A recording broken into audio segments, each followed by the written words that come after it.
Connaissez-vous la fantaisie baroque? Si ce n'est pas le cas, installez-vous avec moi parce que vous allez voir, c'est un genre littéraire qui cache pas mal de pépites.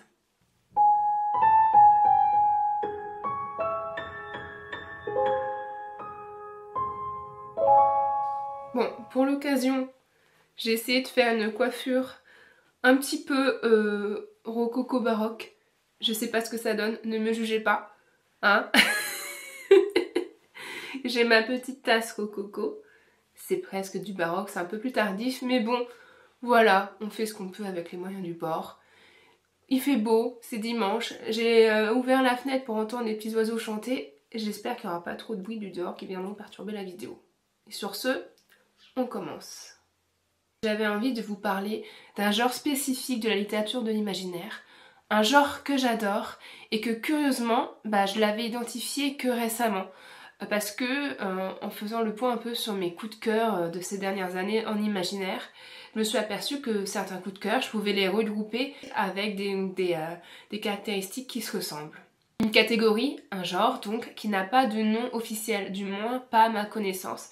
C'est pour ça que j'apporte ma modeste contribution et je propose de nommer ce genre la fantaisie baroque. Alors peut-être quand vous entendez le terme de fantaisie baroque, vous avez déjà des images, une esthétique, des œuvres même qui s'imposent à votre esprit. Ou alors, pas du tout. Vous voyez pas du tout ce que je veux dire. Et dans ce cas-là, cette vidéo est faite pour vous puisque je vous propose une découverte, une tentative de définition de ce qu'est la fantaisie baroque selon moi. Mais avant toute chose, il me semble très important de définir ce qu'est le baroque.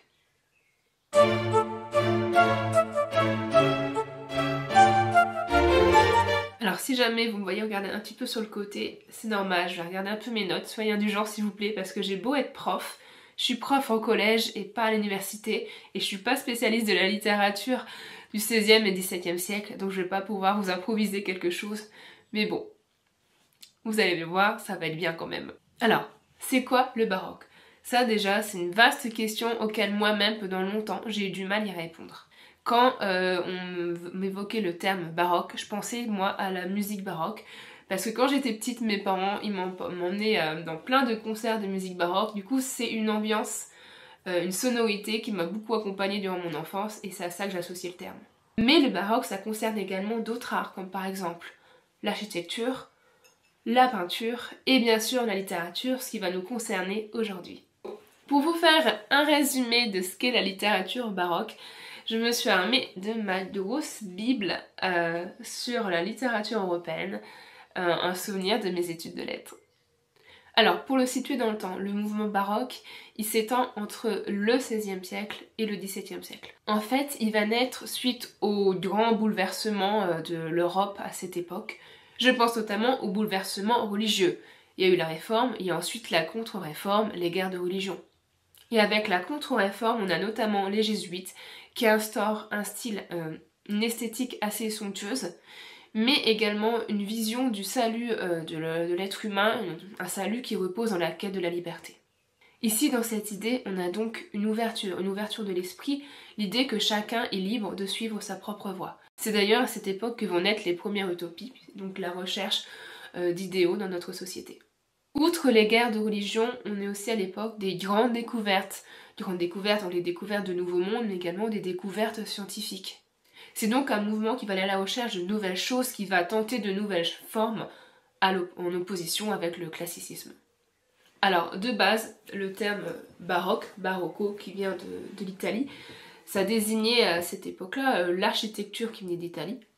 Et c'est plus tardivement, plus récemment même, qu'on a en fait étendu le terme baroque à toute l'esthétique, tout le mouvement dans les différents arts qu'il y a eu à cette époque. Le mouvement baroque, il va s'éteindre dans toute l'Europe depuis l'Italie, notamment en France. Les auteurs les plus connus, je peux citer par exemple Cyrano de Bergerac. Alors attention, le vrai Cyrano de Bergerac, qui est un auteur qui a réellement existé dans la première moitié du XVIIe siècle, qui a notamment écrit, alors je regarde mes notes, les histoires comiques des États et des empires de la Lune, et ensuite il a fait les histoires comiques des États et des empires du Soleil, la suite. Donc c'est des œuvres qui, comme leur nom l'indique, comiques, ça relève de la satire, mais on peut voir déjà en fait une sorte de merveilleux scientifique, voire même des premières formes de science-fiction. Alors en France, on a bien entendu Corneille, avec par exemple sa fameuse illusion comique, qui va déjà s'affranchir des formes classiques du théâtre en mélangeant en fait les lieux, donc s'affranchir des unités de lieu et des unités de temps. L'illusion justement, c'est l'un des thèmes que l'on va retrouver dans le baroque. On va avoir des mises en scène de l'irréel, du mensonge, de l'illusoire, une remise en question de notre rapport au réel. C'est un genre, dans son style, qui va aller sublimer ses œuvres, mais qui va aussi aller flirter avec le burlesque et aussi le grotesque. Ce que j'entends par grotesque, c'est tout ce qui va être étrange, bizarre, déstabilisant, presque effrayant. Et surtout, le baroque, c'est un mouvement qui va en mettre plein les yeux. C'est un style très ostentatoire, ça vient de l'architecture baroque, c'est très flagrant quand on en voit. Et comment ça va se traduire dans le baroque littéraire? Bah, ça va être un travail du style, un style très lyrique, très travaillé, très poétique. Et au-delà de ces grandiloquences, on va avoir en fait une innovation du style. Par exemple, on va travailler la mise en abîme, ces récits enchâssés dans les récits, ces romans à tiroir et autres formes novatrices. Je trouve qu'avec tout ça, tout ce que je viens de vous expliquer là, déjà on s'aperçoit, on comprend que le baroque, dans sa définition, dans ce qu'il est, ce qu'il propose, il est intrinsèquement lié à l'imaginaire. Ce qu'on va aborder en fait dans le baroque, des topos comme l'illusion, les rêves, les songes, la transformation, le déguisement, la métamorphose, mais aussi la découverte de mondes et de sociétés imaginaires. Pour conclure cette première partie qui tente de définir ce qu'est le baroque, je vous propose une citation de Calderon qui, je pense, résume bien ce que c'est. « Puisque nous habitons un monde si étrange que la vie n'est rien d'autre qu'un songe. » Maintenant qu'on a vu ce qui se cachait derrière le terme baroque, je vais vous présenter le corpus de romans que je vais utiliser tout au long de cette vidéo pour illustrer ce que j'entends par fantaisie baroque.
Et maintenant, je vous propose de nous plonger dans le premier point de la fantaisie baroque, première caractéristique selon moi, c'est son esthétique bien particulière.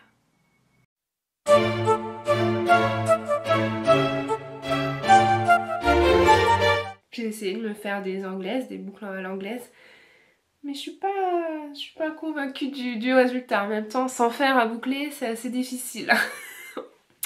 Bref, qu'est-ce que j'entends par une esthétique assez marquée dans la fantaisie baroque?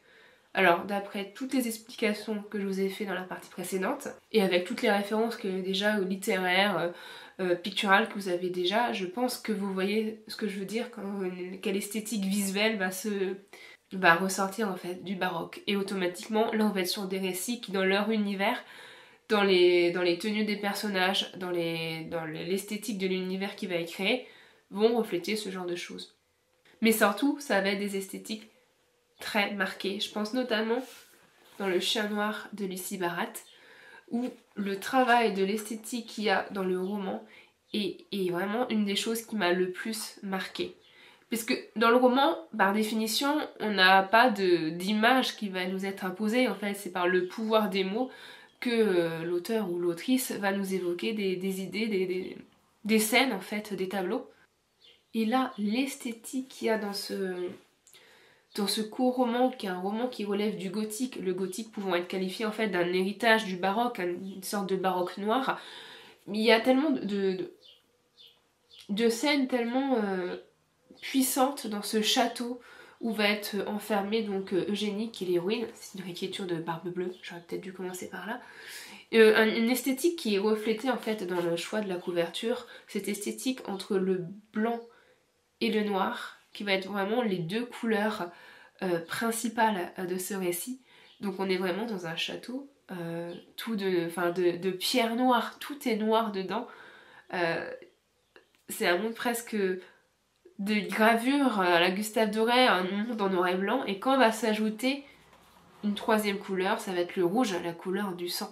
Et en fait, dans ce côté, cette esthétique très marquée, on a également en fait une esthétique de tout ce qui est sanglant, une esthétique de la violence, des chairs meurtries, puisque comme on est sur l'écriture de Barbe Bleue, ici ça va aller explorer tout ce qu'il y a de plus horrifique dans l'humanité. Donc ça joue en fait dans cette esthétique très baroque dont je vous parlais. Après, à pas mettre dans toutes les mains, je vous préviens, je sais que ça n'a pas forcément plu à tout le monde, je sais que je connais des personnes qui l'ont lu, que ça leur a interrogé, ça les a pas forcément convaincus. Chez moi c'est passé, mais voilà, pour public averti, il y a vraiment tous les trigger warnings que vous pouvez imaginer, ils sont dans ce roman, je pense. Quand je parle d'esthétique marquée dans la fantasy baroque, je remarque dans les autres œuvres de mon corpus qu'elles sont par elles-mêmes dans tout le travail éditorial qui a été fait et dans toutes ces ajouts, j'ai plus le mot, tout ce qui va être autour du texte, par exemple les annotations, les annexes et les illustrations, ça va être en fait, il va y avoir un travail autour des évocations artistiques. Je m'explique. Par exemple, dans Diamant de Vincent Tassi, le choix de faire de cette œuvre très célèbre, mais je vais quand même remettre le nom là parce que je l'ai plus en tête. Donc le fait de choisir ce tableau de Lucifer, l'ange déchu, pour illustrer en fait Diamant, tout de suite ça met dans une ambiance. Ça met une ambiance, on va parler d'un ange tombé du ciel quoi. Et moi tout de suite, quand je vois ça, à quoi ça me fait penser? Et bah ça va me faire penser à l'ange, le questionnement du divin, de l'humanité. Moi ça me fait penser au paradis perdu de Milton. D'ailleurs Milton c'est un contemporain en fait dans la lignée de... Je dirais pas qu'il est baroque, mais il va écrire à cette même époque en fait. Donc tout de suite ça évoque une ambiance, un univers, tout ce qui va être lié à l'ange, et pas n'importe quel ange, l'ange tombé du ciel, l'ange tombé du paradis. Et dans Diamant, si vous ne l'avez pas lu, je vous conseille tous les livres de ce corpus. L'esthétique qu'il y a dans Diamant, d'ailleurs le titre est très bien choisi pour ça, c'est cette opulence, cette beauté presque superficielle, mais pourtant qui est décrite d'une façon tellement belle. C'est en fait cet ange qui s'appelle l'or ailé, donc vous imaginez une fantaisie un monde plein de dorures. Ces diamants en fait, ils pleurent des diamants, mais également l'esthétique autour des fleurs, autour de ce personnage, ce petit page qui va venir, son serviteur, qui va être lié à l'or ailé d'un lien plus fort que tout, qui lui en fait possède la magie des fleurs. En fait il va faire naître, pousser des fleurs de façon magnifique. Il y a toute une esthétique dans ce roman que je n'ai jamais lu ailleurs, et c'est cette patte d'originalité qui m'a interpellée et qui fait que pour moi c'est du baroque. Dans l'évocation des couvertures baroques, pour moi, Rocaille donc de Pauline Side. D'ailleurs, c'est le premier roman de ce genre que j'ai lu il y a déjà quelques années. Et quand j'ai lu ça, j'ai dit j'en veux plus. Je veux plus d'œuvres dans ce genre-là. De ces œuvres étranges, presque inqualifiables. Et donc, rien que la couverture, pour moi, cette couverture, c'est du baroque. Pour moi, cette couverture, c'est un memento mori, c'est souviens-toi que tu vas mourir. Ça m'évoque des tableaux baroques, par exemple, il y a des figures souvent de vanité, je vous mettrai un exemple à l'écran. C'est ce côté-là, en fait, ce cadavre, ce crâne en décomposition, où on voit la nature qui reprend ses droits, et cette couronne qui évoque la royauté, le sang royal de ce cadavre, en mode oui, même en tout mourir, rappelle-toi que tu vas mourir. Et l'esthétique qu'il y a dans Rocaille, d'ailleurs, très beau choix de nom aussi. On est sur des choix de titres similaires. Diamant, Rocaille, deux titres avec un seul mot qui évoquent tellement de choses et qui évoquent encore plus de choses quand on va lire le roman et qu'on comprend l'histoire qu'il y a derrière. Et là, dans Rocaille, on va être dans un univers à la fois vert et stérile. On est dans un monde où en fait la météo est complètement cassée, un monde qui est devenu gris, rocaille en fait, c'est ça, ça évoque ça en fait, c'est un monde où plus rien ne pousse, et on va suivre le personnage donc de Gésil, ce roi qui était mort et qui a été ressuscité malgré lui. Et donc ce roi qui faisait partie, donc la particularité de sa famille royale, c'est qu'ils ont le sang vert. Ils n'ont pas le sang bleu, ils ont le sang vert. Donc leur sang permet de faire pousser des plantes. Ce qui peut être très utile vu les circonstances. Et enfin, dans la cité diaphane, ça aussi c'est un exemple évocateur de ce que je disais du rapport à l'art. C'est que la cité diaphane, c'est signé Anouk Faure, qui Anouk Faure, en plus d'être une autrice talentueuse, est une artiste plasticienne et elle fait également des gravures à l'eau forte, je crois que c'est ça le terme. Et donc elle a illustré elle-même son roman.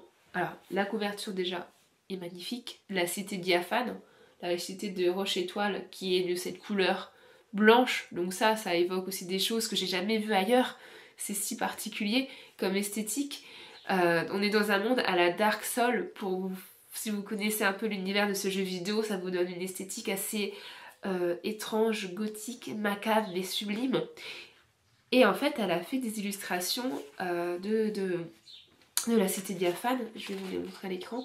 Je parlais de Gustave Doré tout à l'heure, là pareillement, on est dans l'héritage de Gustave Doré. Et ça, en fait, ce lien entre l'univers et la façon dont il va être représenté dans les textes et dans les illustrations, pour moi, on est clairement aussi là dans du baroque. Je n'avais jamais vu ça ailleurs. Pour moi, c'était un ovni littéraire dans son esthétique, dans son monde tel qu'il est présenté, mais également dans sa forme. Je reviens dans un instant. Voilà, je vais essayer de vous trouver. Voilà, regardez cette licorne noire. Voilà. Donc pour moi, résumé, une esthétique puissante, marquée, étrange, qui sort de l'ordinaire, souvent liée en effet à une certaine époque qui va évoquer l'époque où le baroque est né, vous voyez ce que je veux dire. Donc on va plutôt être sur des intrigues en costume, hein.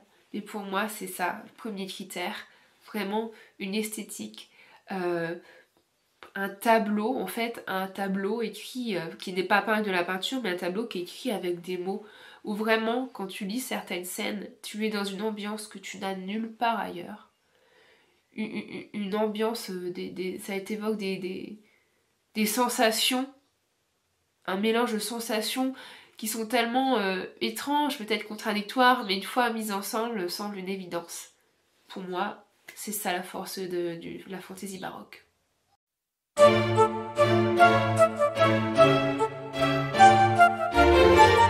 Outre des univers étranges et marquants, on va avoir également des personnages qui vont dans le même sens. Des personnages des fois très marqués, presque dans l'excès. Je vous parlais tout à l'heure dans la présentation de ce qui va être le burlesque, le grotesque, donc ce qui va être étrange et effrayant. Par exemple, dans Le Chien Noir de Lucie Barat, on est exactement sur ça, avec cette figure de semi-barbe bleue qui s'appelle le roi Barbiche. Rien que cela, le roi Barbiche, ce nom un peu ridicule qui cache en réalité mais un monstre, un homme, mais monstrueux, un ogre, vraiment, vous connaissez un peu le conte de Barbe Bleue, vous imaginez le genre de monstruosité que cet homme peut receler, et donc on est sur ça, et on peut avoir des personnages du coup qui vont être des caricatures, j'ai peur que le terme soit un peu trop connoté négativement de nos jours, mais voilà, on va avoir des personnages où les auteuristes ne vont pas hésiter à aller presque dans l'excès en fait, et c'est dans cet excès que ça va faire quelque chose de marquant, d'étrange, de baroque, voilà. Dans les personnages atypiques, on n'a rien, juste premier élément tout simple, aussi, que j'ai déjà évoqué avec le roi Barbiche, on peut avoir aussi des prénoms atypiques. Je trouve que dans les œuvres de fantaisie baroque, à chaque fois, les prénoms des personnages, c'est pas des prénoms, c'est pas Pierre, Paul, Jacques, Marie, Chantal, voilà, d'accord, puisque ça reste de la fantaisie, mais on n'est pas non plus sur les prénoms de fantaisie classique, vous savez, les prénoms un peu clichés qu'on retrouve maintenant. Non, à chaque fois, je trouve que dans le choix des prénoms, c'est des sonorités, des mots, que je n'ai jamais entendu ailleurs. Ça va, je spoil un petit peu mon troisième point, mais ça va être des mots qui vont jouer sur la langue française, vraiment une particularité francophone, et ça va être lié à une certaine plume travaillée. Je vais donner des exemples. Par exemple, on a dans Diamant de Vincent Tassi, on va avoir la princesse Daphnéa, on va avoir Dolbreuse qui est un des conseillers au palais, la reine, alors faut que je lise parce que je vais pas là aussi, oui, de mémoire j'aurais pas pu, Ala Massonte, c'est des prénoms qu'on voit nulle part ailleurs, mais j'aime beaucoup ce genre de prénoms qui sont tellement étranges et beaux dans leur étrangeté et qui sont tellement indissociables de ce tout, de ce monde. D'autres exemples, dans la cité diaphane, on va avoir le prénom, alors attendez, il faut que je le retrouve pour pas l'écorcher, puisqu'en fait la plupart des personnages dans la cité diaphane ne sont pas nommés. Ça aussi c'est un choix étrange qui dit quelque chose. Il y a le forgeron, il y a le prince et la princesse, la chevaleresse, c'est des choix à faire, et le seul personnage nommé c'est Vanor, et pareil Vanor ça a une certaine sonorité qui est tellement liée en fait, Vanor, l'or, qui est lié à cette esthétique très magnifique et étrange de cette cité diaphane, cette cité donc, qui est née de la chute d'une étoile. J'aime beaucoup, et dans Rocaille on va avoir en fait Gésil, qui ça me fait penser au Grésil et au fait de giser par terre, puisque c'est un personnage qui est un roi qui est mort et qui a été ressuscité, et vous voyez c'est ça que j'entends dans ces mots, dans ces noms étranges qui sont déjà atypiques. Mais un personnage n'est pas qu'un prénom, c'est bien plus que ça. Et qu'est-ce que j'entends par atypique dans la construction du personnage, dans ses actions, dans son caractère, dans sa caractérisation, hein, voilà, tout simplement. Et si on prend l'exemple de Rocaille, par exemple, là on va plus être comme dans le Chat Noir où c'est quelque chose qui est très marqué à l'excès, et c'est ça qui fait que c'est du grotesque et donc baroque. Ici on va être sur des personnages qui vont être dans du bulle, j'arrive jamais à le dire, burlesque, désolée, et du grotesque un peu aussi. C'est un personnage, comme j'ai dit, c'est un personnage qui est un faux héros, mais c'est pas un anti-héros non plus. C'est un personnage vraiment étrange et pathétique. C'est un personnage qui tombe littéralement en lambeaux, puisqu'on parle d'un roi qui a été assassiné et ressuscité par les funestrelles qui ont besoin de son sang vert pour avoir de nouveau de la végétation et pouvoir vivre dans ce monde de dingue. Et j'ai beaucoup aimé en fait le choix que Pauline Cidre fait dans la façon dont elle incarne ce personnage, les décisions qu'il va prendre, la trajectoire qu'il va emprunter. Je ne peux pas en dire plus parce que j'ai envie que vous découvriez Rocaille et je ne veux pas vous le divulgacher, mais ça fait partie pour moi, Gésil, il allait pas du tout là où je pensais où il irait. Il est sorti des sentiers battus. Alors, tout bon roman doit le faire pour pas proposer des archétypes, voire des clichés. Mais là, c'est tout un ensemble qui fait que c'est vraiment, oui, un personnage tragicomique. C'est ça, c'est le mot. C'est de la tragicomédie. Et ça, c'est un terme que j'associe aussi un peu au baroque. J'associe des émotions comme la mélancolie et des registres comme la tragicomédie au baroque. Donc voilà, on est vraiment là-dedans. Dans Diamant, il y a une multitude de personnages. Il y a des personnages qui vont être un peu plus classiques et d'autres qui vont se démarquer. Et je pense bien sûr au personnage qui donne son titre au roman, au personnage qui est évoqué dans ce tableau. C'est le fameux Aurélé, cet ange tombé du ciel, cette divinité. Comment écrire le divin, comment écrire sur le divin. Et en fait, c'est un personnage qui est central de l'histoire, parce que tout l'élément perturbateur, tout le concept de l'histoire, c'est l'arrivée de cet ange sur ces terres. Tout tourne autour de l'Aurélé, et pourtant, il a beau être un des personnages principaux, il est toujours vu du point de vue des autres, et il va évoquer des sensations très très fortes chez chacun des personnages, puisque c'est une divinité. Et donc, c'est étrange d'incarner un personnage presque désincarné. Vous voyez ce que je veux dire? Et le choix, rien que le choix de faire d'un de ces personnages principaux, ou en tout cas l'objet de l'intrigue, d'en faire un ange, rien que pour ça, pour moi, c'est du baroque.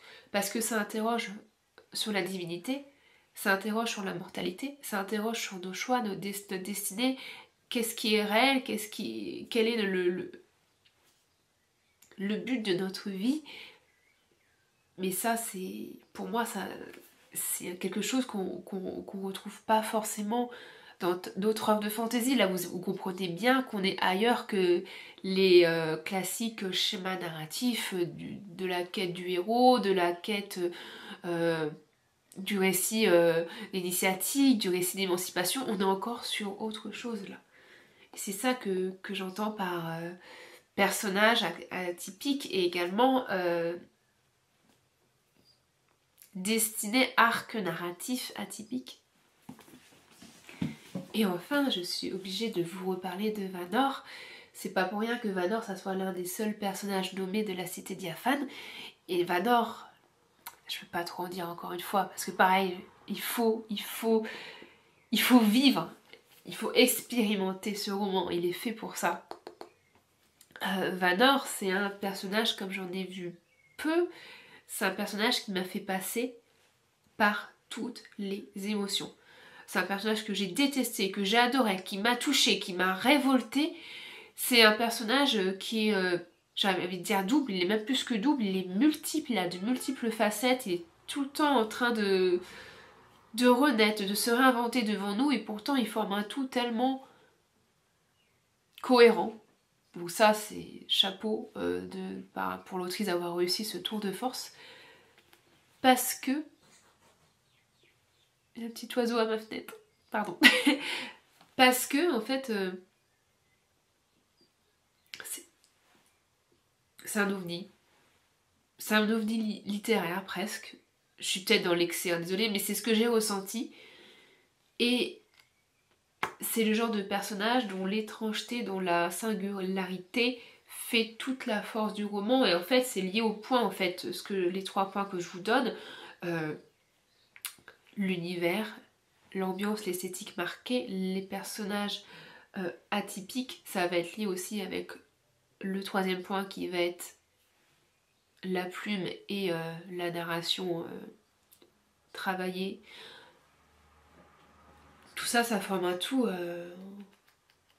Ça forme un tout. Je sais pas comment conclure ma pensée. Excusez-moi, là j'ai plus mes notes, je suis en total roue libre. Mais voilà, c'est ce genre de personnages. C'est pas qu'on les voit nulle part ailleurs. Heureusement qu'on les voit ailleurs, mais ils se font quand même rares. Et dans leur univers, dans la façon dont ils sont écrits, incarnés, dans la façon dont la plume va les sublimer, et ben ça forme un tout unique. Et c'est ça que je retrouve dans la fantaisie baroque.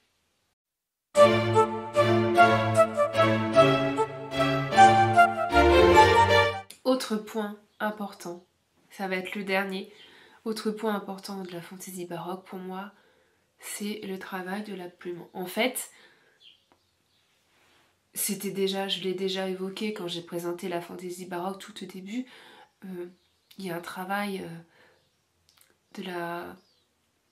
presque d'orfèvrerie du style, dans les métaphores, dans le lyrisme, dans la poésie. Et pour moi, en fait, un roman qui relève de la fantaisie baroque, c'est un roman qui va avoir une plume travaillée, une plume poétique. C'est de la poésie en prose. Et les 4 œuvres que je vais vous présenter, elles relèvent de ça. Par exemple, si je prends Vincent Tassi, on n'a plus besoin de faire sa réputation dans l'imaginaire francophone, à tel point il est connu pour sa plume magnifique. Si vous avez lu Apostasie, mais rien que l'équipit qui me bouleverse, mon ombre, ma pauvre ombre, je vais pas vous refaire tout. Vincent Tassi, c'est vraiment ce genre d'auteur où chaque ligne va vous bouleverser tant elle est à la fois travaillée sans être artificielle, elle va être travaillée mais également sincère, naturelle, comme de l'eau qui coule, de l'eau de roche qui coule, une pureté, quelque chose qui vous transperce. Notamment au passage du point de vue de Daphnera, qui est l'une des 2 princesses qui va recevoir donc la visite de l'Aurélie. Et c'est une princesse qui est victime d'un mal étrange qui fait qu'elle devient presque invisible, qu'elle est plus capable d'être perçue, de plus pouvoir parler. Et donc il y a certains passages qui sont écrits comme de la poésie. Je vais vous en lire un extrait. Il ne vint plus aucun fantôme, il y eut des heures, puis elle, au-dedans de ça, de la forêt, c'est tout. Parfois s'arrêta, parfois marcha, dormit, se réveilla, mangea, ne retrouva les fleurs, bruit de sabots, jour et nuit, ne sut plus si dormait ou veillait, pas assez de différence entre les deux. Lourd sanglot retenu, d'errer, d'avoir vu les fantômes, d'avoir été dans la terreur d'eux, puis de les avoir perdus. Oublia ce que cherchait. Oublia. De plus en plus. Plus personne dedans. Fini. Après le noir passèrent d'autres pays de noir, ici et là, dans le calme. Il coula encore du temps, encore. Les arbres déployés devant soi. Faire face à la forêt. Savannah, regarde. Mais il n'y a rien à voir. Si, regarde. Comment faire? Regarde bien, ouvre les yeux. Je ne suis pas sûre de savoir encore comment on fait. Arrête-toi et regarde à travers la nuit. Mais quoi? Il y aurait quoi? Ce n'est pas possible de dire des choses pareilles.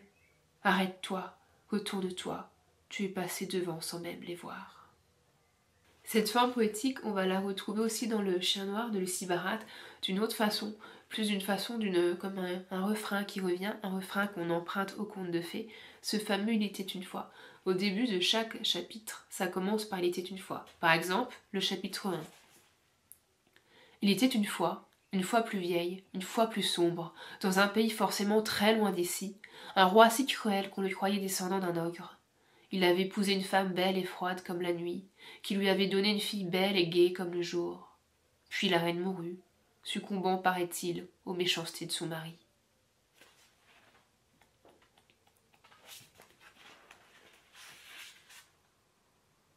Au chapitre 2, il était une fois une jeune princesse séquestrée dans sa chambre, qui guettait le scintillement des étoiles dans l'encadrement de la fenêtre.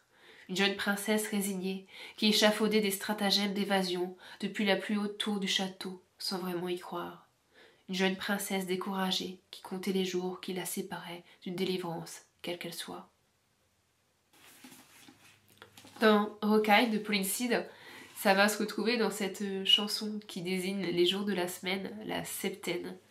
Brume de jour de poids, venté, jour de souffle, or, jour d'orage, grésil, jour de grêle, nive, jour de neige, gelée, jour de glace, fonte, jour de pluie et silence de nuit. Et j'aime beaucoup cette rengaine poétique, cette chanson, ce refrain qui revient et qui en dit tellement en fait sur ce monde, parce qu'en fait vous avez vu, chaque jour de la semaine il y a une intemporie qui vient tout pourrir, qui fait en sorte que vivre à la surface c'est plus possible. Donc ça mêle la poésie, la chanson avec la construction de l'univers. Et enfin, dans la cité diaphane d'Anouk Faure, ce que je voulais mettre en avant, outre le style, c'est le procédé littéraire innovant qui est mis en place. Encore une fois, j'en parlais, le baroque, ça a été le terrain d'expérience littéraire, de mise en abîme, de romans à tiroir, donc d'histoires dans des histoires. C'est ça en fait la mise en abîme, et la Cité diaphane, c'est exactement ça. Déjà, on est sur une narration à la première personne qui... je peux pas trop en dire, sinon je risque de vous gâcher la découverte de cette pépite, mais on est sur une narration à la première personne très ingénieuse et qui vraiment sait saisir la particularité qu'est la première personne et d'en faire quelque chose d'innovant, vraiment d'exploiter toutes les possibilités qu'il y a avec ce type de narration. Et on est vraiment là sur ces fameux récits enchâssés, ces récits dans les récits. Donc on va avoir un personnage qui va se mettre à raconter une histoire et un autre va prendre la place, etc. Ça évoque également Apostasie de Vincent Tassi, que j'aurais peut-être pu mettre dans le corpus, mais non. Il fallait déjà que je parle de diamant. Voilà, enfin, ce genre de choses, le procédé narratif qui repose dans cette œuvre, je vais pas en dire plus parce que vraiment, la tournure que prend la narration fait partie en fait de ces événements qui tuissent l'histoire, qui vous emportent quelque part où vous n'aviez aucune idée que vous alliez aller là-bas. Et ça fait partie de l'expérience et c'est ça qui fait la force du roman. Et encore une fois, j'avais jamais lu ça ailleurs. Et ça fait partie de cette innovation baroque, entre guillemets, qui se lie à la fantaisie, en plus de cette esthétique et de ces personnages très particuliers. Une réflexion je me faisais par rapport à ces plumes, à cette figure de style, à ces innovations, ces partis pris, ces prises de risque qu'on retrouve dans les œuvres que je vous présente.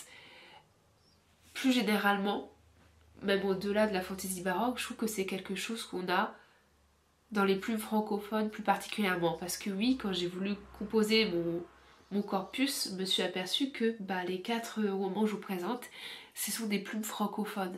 Et à l'université, j'avais eu un cours sur la littérature jeunesse et la dame qui nous le présentait nous disait que oui, quand on compare les plumes étrangères, alors anglophones parce que c'est ce que je connais plus particulièrement, alors en plus il y a une transformation plus souvent parce qu'elles nous viennent via la traduction, mais même quand on lit dans le texte original, alors quand je lis en VO, je trouve que chez les anglophones, il y a moins ce travail de la plume. C'est beaucoup plus simple, entre guillemets. Je dis pas ça négativement, puisque c'est très bien aussi. Il y a beaucoup de romans que j'apprécie avec des plumes plus simples, entre guillemets, puisque ça va aller mettre en avant d'autres qualités. Ici, on est vraiment sur une spécificité francophone, j'ai l'impression. Donc peut-être que chez nous, on a une certaine créativité qui va être liée plus à cette plume, à cette poésie qu'on va venir souffler dans notre œuvre. Et comme la création de l'univers se fait main dans la main avec cette poésie, les deux sont indissociables, c'est ça qui fait cette patte si caractéristique de la fantaisie baroque. Donc je suis à la recherche, il existe peut-être, sûrement, des œuvres que je pourrais qualifier de fantaisie baroque qui ne sont pas francophones. Mais voilà, c'était juste une petite réflexion que je me faisais pour conclure cette partie.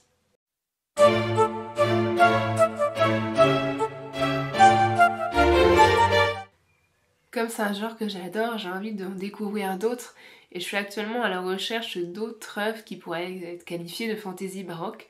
Donc j'ai essayé d'en repérer dans ma pile à lire, dans ma wishlist, et je vais vous les proposer maintenant. Alors bien sûr, pile à lire wishlist, ça veut dire que je ne les ai pas encore lus, donc si ça tombe, je me trompe totalement. Donc si jamais vous avez lu les livres que je vais vous citer, pouvez-vous me dire si oui ou non, d'après ce qu'on a défini, ils sont de la fantaisie baroque. Dans ma pile à lire, ce que j'ai derrière dans l'étagère, mais j'ai un petit peu la flemme d'aller tout démonter pour vous les montrer, donc je vais vous les faire apparaître ici. J'ai Plein ciel de Seth Levalban. L'esthétique vraiment, ça a l'air vraiment l'univers baroque, on peut pas faire plus baroque, rien que la couverture. Donc je me dis pourquoi pas, je sais pas, je connais pas la plume de siècle, mais c'est un roman qui a l'air de faire l'unanimité, et donc j'ai hâte de le découvrir. Il y a également Piranesi de Susanna Clarke, je crois que c'est Piranèse en VF. Je sais quasi rien de ce livre, mais le peu de choses que j'ai entendues me laisse penser que c'est peut-être de la fantaisie baroque. On a l'air d'être sur un monde, un univers tellement étrange, énigmatique, qui pose plein de questions. Ça pourrait peut-être correspondre. Classique de chez classique, je vous ai parlé de Calderon tout à l'heure, je vous l'ai cité. J'ai envie de découvrir La vie est un songe de cet auteur espagnol, de ce dramaturge espagnol.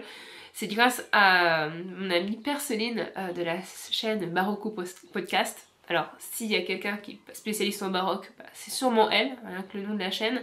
Et elle me l'a recommandé dans une de ses vidéos, et rien que l'histoire, le concept, je me suis dit, mais ça me parle tellement, et pour moi c'est ça. Alors, c'est plus un classique pour le coup, et j'en reparlerai plus tard, mais le concept de cette pièce de théâtre me fait penser à un projet que j'ai qui pourrait être de la fantaisie baroque. Donc, il faut vraiment que je lise. Concernant les livres de ma wishlist, j'en ai repéré plusieurs. Déjà, il y a un roman de Ronces et d'Épines de Lucie Barat aux éditions du Typhon. Lucie Barat, qui est l'autrice du Chien Noir. Dans un roman de Ronces et d'Épines, on est dans une ambiance forêt mystérieuse. On va suivre deux sœurs, Ronces et Épines, qui vivent dans un château, dans un manoir perdu dans cette forêt, avec une famille étrange, des parents absents. Et dans cette forêt, il va avoir la présence d'un esprit vengeur. Ça m'intrigue, ça parle de récits initiatiques, mais connaissant l'univers de Lucie Barat et là l'univers des forêts de contes de fées étranges, etc., je pense qu'on tient une pépite. À voir si je me trompe ou non. J'ai également repéré la dernière apparition de Guillaume Chamanadjan aux Forges du Vulcain, son roman Une valse pour les grotesques, et là, rien que le titre, pour moi, il m'évoque le baroque avec le terme du grotesque. On est dans un monde qui est vraiment aux inspirations de la Renaissance, d'après le résumé, avec des mannequins automatiques, donc des automates, tout de suite ça me met une ambiance, mais également la présence du fantastique avec la naissance d'un enfant étrange, un enfant qui semble être un faune. Et enfin, on sort des plumes francophones avec la trilogie de Gormenghast, c'est pas évident à dire. Donc cette trilogie de Marvin Peake avec le tome 1 Titus d'Enfer, c'est une trilogie que j'ai repérée sur la chaîne Les Mots de l'Imaginaire. Lorraine l'a très très bien vendue. On est dans un château avec la famille d'Enfer, une famille assez farfelue qui rien que les personnages ont l'air d'être baroques. Et il va avoir l'arrivée d'un fils, Titus, mais également d'un étranger, d'un arriviste qui va essayer de prendre le pouvoir dans cette famille. Alors, est-ce que Titus d'Enfer va me faire avaler ce que je disais sur la particularité des plumes francophones? Peut-être qu'il y a du baroque aussi chez nos amis anglophones. Réponse, on verra bien. D'ailleurs, est-ce que c'est du baroque? Peut-être que je me plante complètement. Alors vous êtes peut-être étonné que je ne l'ai pas encore cité dans la vidéo, mais je vais le faire là. Je pense que techniquement, la passe miroir de Christelle Dabos peut rentrer dans cette catégorie de la fantaisie baroque, du moins comme j'entends ce genre.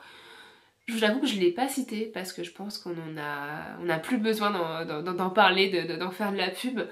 Et je le trouvais plus intéressant de mettre en avant d'autres œuvres de fantaisie baroque. Alors, la fantaisie baroque, c'est un genre qu'on peut retrouver également dans d'autres médias, je pense bien sûr au cinéma. Moi je vous recommande deux films que j'aime beaucoup. The Drain Knight de David Lowery, qui est une adaptation d'une légende arthurienne avec le chevalier Gauvin, donc Gauvin le chevalier vert. Et je recommande également Tale of Tales de Matteo Garonne, donc, qui est un réalisateur italien, qui adapte un auteur italien baroque, Basile, quoi, donc j'ai pas encore cité, mais pourtant, enfin, si on pense littérature baroque, contes baroques, Basile, quoi, c'est vraiment les contes de cour de cette époque-là, qui sont étranges et cruels et beaucoup plus violents que ceux qu'on a l'habitude. Voilà, et en fait donc ce film adaptant un classique de la littérature baroque italienne, automatiquement ça rentre dedans. Les deux films que je vous ai cités là, Tales of Tales and The Dream Knight, ce sont vraiment des films à l'esthétique particulière, à l'ambiance étrange, des films d'auteur, voire des films expérimentaux. Ça passe ou ça casse peut-être, mais moi j'ai adoré. Et donc si vous voulez voir ces films et si vous évoquent d'autres œuvres, des romans peut-être, peut-être que ces œuvres relèvent de la fantaisie baroque aussi. Je vous en parlais un instant, mais comme j'adore la fantaisie baroque, évidemment, j'ai envie d'en écrire. D'ailleurs, la première fois que j'ai entendu le terme fantaisie baroque, C'était dans la chronique d'une blogueuse qui avait fait un retour sur le reflet brisé, et elle qualifiait donc mon roman de fantaisie baroque. Alors je suis pas vraiment d'accord, peut-être sur certains points, mais moi je l'aurais pas mis de moi-même. Je me suis posé la question pour certains de mes romans, notamment Le Cœur des Ronces, là mon dernier en date. Je sais pas, j'ai peut-être pas assez de recul. Vous, si vous l'avez lu un de mes romans, quel est votre avis sur la question en fonction de ce qu'on a vu?